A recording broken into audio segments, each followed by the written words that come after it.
Alright, this is Rainbow Factory. This is fan fiction made by a person. Let's go. There's long been rumor as to how exactly rainbows are made in Equestria. While a great amount of Pegasi ponies are employed in the rainbow department of the weather factory, almost all of them do the low-end work. What's known is that great streams of spectra, the individual colors of the rainbow, flow through large grates and into vast fats. From there, workers carefully and equally mix the spectra into the coagulated rainbow pools that dot and run through the factory and surrounding city. Next, that mixture is pumped to the floor below, where other employees atomize it and store it until the active weather Pegasi deploy it in field. However, no one knows how individual spectra is made. Supplies are never seen being brought in, leaving not even a clue of what goes into a rainbow. Tourists, when visiting the factory, are treated to an extremely foreboding and plain wall, with massive solid doors barring entry to any pony at any time. While most of the facility's various signs and architecture is bubbly and welcoming, the Rainbow Factory's upper floor was protected by harsh imagery of potential hazard and death, and the cloud wall was made not out of the clean white of the rest of the city, but of a black, quietly thundering fog. To become an employee of the Upper Rainbow Factory means sacrificing any life outside those black walls. Workers are sworn to secrecy and forbidden from leaving, and live inside the facility itself.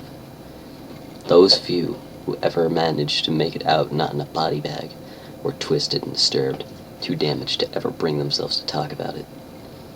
A lot of theories were proposed. Dark magic from captured unicorns, chemicals and environmental hazards that no sane pony would tolerate. Even thoughts of another unknown sister of Celestia's, destined to create the spectra instead of raise the sun or moon. None of them could be farther than the truth.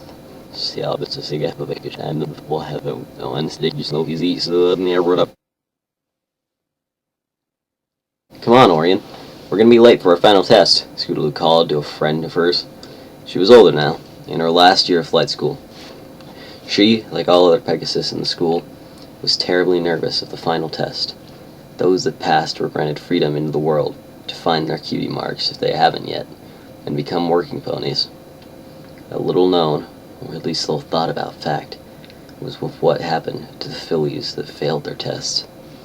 While in common, one or two from every class generally didn't have it in them to perform the rigorous acts and maneuvers. Those that failed their tests were looked down upon in the worst of ways, shunned and hated. Cloudsdale had always bred a form of nationalism amongst its occupants. If you weren't the best, or didn't show the potential of being the greatest, you weren't allowed to be part of the glorious collective. Scootaloo moved a little to the side as Orion, a tall, yet fairly skinny pony, settled next to her. He fluffed his light brown feathers and gave a worried attempt at a smile as he stared around where he sat.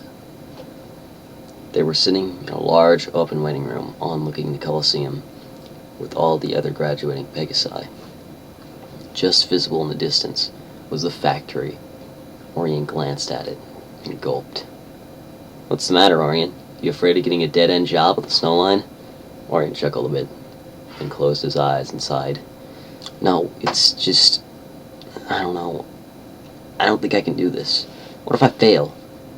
What if I don't fail, but do just bad enough to still be disliked by everyone?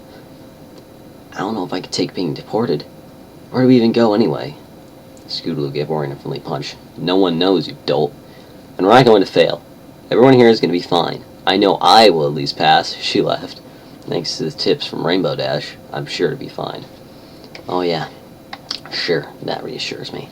That's actually just as, if not even more reassuring, the psychopathic hate everyone here seems to love to spread."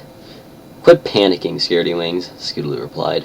"The only one here I think even might fail is that yellow pony with the dark green mane. She's the one that was out sick for that month, you know?" "Oh yeah," Orion remembered, as he craned his head in the other pony's direction. "The one who had that bad case of hoof and wing. She looks pretty confident, though." "I suppose we'll see," Scootaloo trailed, turning to look at the factory herself. It gave her chills. Not fear, but pride. "I hope he gets some cool active weather job. Can you imagine everyone in Ponyville or Philadelphia staring up at me, going, "There goes Scootaloo, such an amazing flyer, and from Cloudsdale, there can be no doubt." She smiled in excitement, forgetting her tension for the moment. That would be something, I'll admit. Mind you, just coming from Cloudsdale. Who wouldn't be in awe? Exactly. Praise the flock. Praise the flock. Now a rainbow's tale isn't quite as nice as the story we knew of sugar and spice. But a rainbow is easy once you get to know it, with the help of the magic of a Pegasus.